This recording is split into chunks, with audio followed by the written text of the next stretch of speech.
Dubey, news Uttar Pradesh.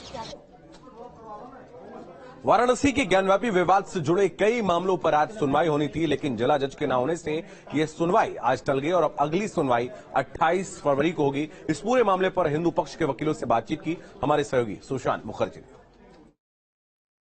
Varanasi में ज्ञानवापी मामले में आज कई सुनवाई थी, पर वाराणसी की अदालत में 28 फरवरी तारीख तय की है। हमारे साथ मदन मोहन जी हैं। मदन मोहन जी, क्या हुआ कि आज सभी मुकदमे में 28 फरवरी की तारीख दी गई?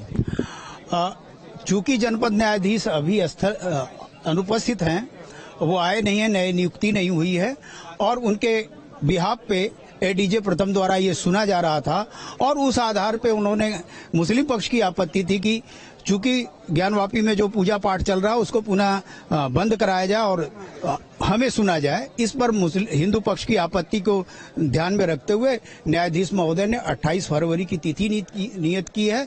और दूसरा एक विषय था कि जो एएसआई की सर्वे की कॉपी सभी पक्षकारों को उपलब्ध कर दी गई हिंदू पक्ष द्वारा, उस विषय पर भी अपनी बात न्यायालय के समक्ष रखनी थी। इन दोनों ही विषयों पर 18 फरवरी की अगली सुनवाई की तिथि नियत की है एडीजे प्रथम के कोर्ट में। फरवरी को किन मामलों में सुनवाई होगी? हिंदू पक्ष की क्या दलील होगी? उस दिन हमारी दो बातें होगी। पहली तो एक तो हाई कोर्ट में लंबित है कि पूजा पाठ इत्यादि हो रहा है, मुस्लिम पक्ष की आपत्ति में हाई कोर्ट में अभी वहां पे आदेश सुरक्षित है, वह भी आ जाएगा, उसका अध्ययन किया जाएगा और मुस्लिम पक्ष को भरपूर जवाब दिया जाएगा कि क्यों आवश्यक है पूजा और उसका हमारे पास साक्ष्य है। और दूसरा विषय है कि जो सारे मामले आए हुए न्यायालय के समक्ष कि ये पूरी एएसआई सर्वे की कार्रवाई किस प्रकार सुनिश्चित हुई और उसको किस तरह से हम लोग अपना पक्ष रखें, ये सारे विषय 28 फरवरी को ही तय होंगे। वीडियो जर्नलिस्ट शिवम मिश्रा के साथ Sushant Mukherjee, news 8 Varanasi.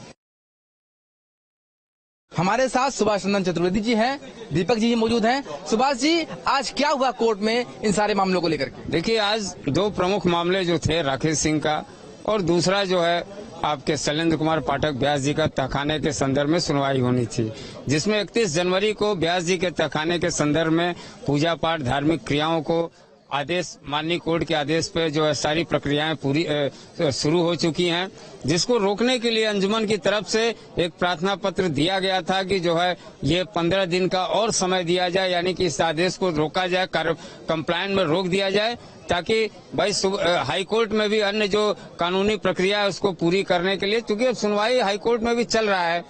High court ने भी आज सुनवाई करने के बाद फैसला रिजर्व रख लिया है, इसलिए यहाँ बहुत सुनवाई हो नहीं पाई है और 28 तारीख को दोनों मामलों में माननीय जो एडीजे फर्स्ट ने जो है 28 तारीख का डेट निश्चित किया है और 28 को पुनः उन्होंने कहा है कि हम इस पे सुनवाई करेंगे।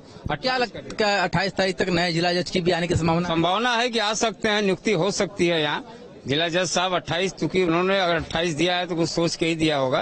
पर तो शुरू होगी दीपक जी, क्या लगता है, उम्मीद कर रहे हैं 28 तारीख को आने वाले दिनों में जो सुनवाई हो उसके ऊपर भी फैसला आ सकता है? जी बिल्कुल, जो है सब कुछ डिपेंड है जिला जज के आने के ऊपर। जो है जिला जज अगर आ जाएंगे तो उम्मीद है कि जैसे पहले रेगुलर सुनवाई चल रही थी उसी तरीके से फिर रेगुलर हम लोगों की सुनवाई चालू हो जाएगी। जो है ये जिला जज के आने के ऊपर है कि कब तक वो